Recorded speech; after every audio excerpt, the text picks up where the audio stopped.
അല്പസമയം മുമ്പാണ് തീപിടുത്തം ഉണ്ടായത്. വലിയൊരു തീപിടുത്തം തന്നെയാണ്. അതായത് പെയിന്റും ഹാർഡ്വെയറും ഉൽപ്പന്നങ്ങളും ഒക്കെ വിൽക്കുന്ന ചാലക്കുടിയിലെ ഒരു ഈ കടയ്ക്കാണ് തീപിടുത്തം ഉണ്ടായിരിക്കുന്നത്.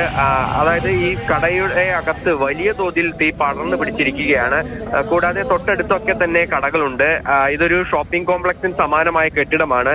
ഉള്ളിലേക്ക് കയറിയുള്ള കെട്ടിടത്തിന് അകത്താണ് ഈ പെയിന്റ് ഒക്കെ തന്നെ സൂക്ഷിച്ചിരുന്നത്. അതിനുള്ളിലാണ് തീപിടുത്തം ഉണ്ടായിരിക്കുന്നത്. വലിയ തോതിൽ തീ പടർന്നു പിടിക്കുകയും ചെയ്തു.